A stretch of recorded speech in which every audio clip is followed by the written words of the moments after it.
Please describe your job title and primary duties. While at JP Morgan Chase, I was a customer service representative and bank teller.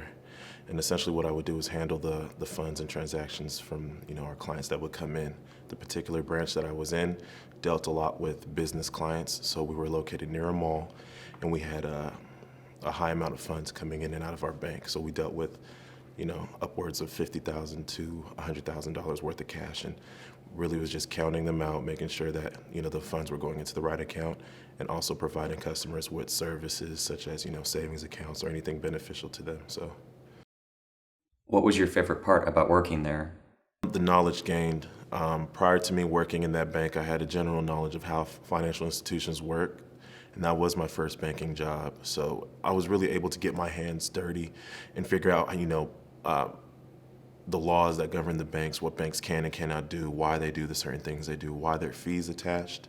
I also learned how to count money. That's one thing that to this day, I'm no longer in the banking industry, but to this day, my ability to count money, the fact that I worked at a bank and I had good rapport at the bank also goes a long way when people ask me questions in interviews, such as reliability or trustworthiness, the fact that you're able to deal with people's money and you did it well. That's something that goes a long way. Even if you're just temporarily working at the bank, just as a job in between jobs, it really goes a long way.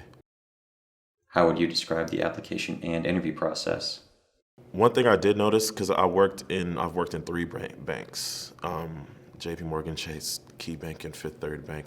I did notice that Chase, because it's a huge bank, it's on both coasts and in between, as compared to Fifth Third and Key, they're kind of regional or local. The application process was a little bit more difficult. It had a little bit more to it. It was more, how when people say you get onto these job sites and you got to plug in keywords so that they see your application. I felt like when I did the Chase application, I had to put the keywords in. I had to make my resume, my application seem better than the next one, because I know there were thousands of people, if not, double-digit thousands, tens of thousands of people applying to this job. It's one of the bigger hiring companies in Columbus. And so with that being said, the only thing that separated myself, I believe that separated myself, and I do this to this day with every job application that I apply online if I'm able to, is after I apply online, I make a phone call. And if it's not a phone call, the best thing you can do is just show up. Went to the branch as if I was going in for an interview. Went in there, looked for the manager, spoke to the manager. Even though I knew they had my resume on file, I went ahead and gave them one in person. You want to apply online, and if you can go to the branch, you go to the branch and hand them your resume. Let them know that you were interested. First, see, what I usually do is I'm coming in here, and I want to know if that position is still available. And if they say yes, say, well, I went ahead and applied. I just wanted to speak to you in person, let you know that I'm interested in the position. That kind of goes a long way, because they can put face to the application, plus they can see that you're really goal-driven and you're a go-getter. So, what questions did the interviewer ask during the job interview?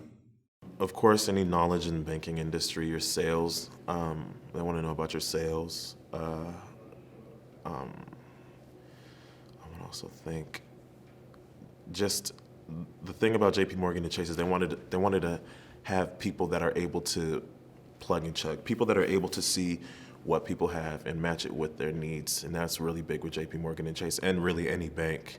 Your ability to satisfy the customer, be nice to the customer, as well as find the right services that you provide that they really need that they don't have. So that's really what they like, especially if you have experience handling large sums of money. Although at the time I didn't.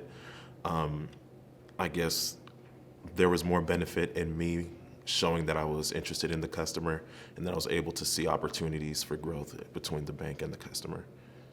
What other advice would you give to a job seeker looking to get employment?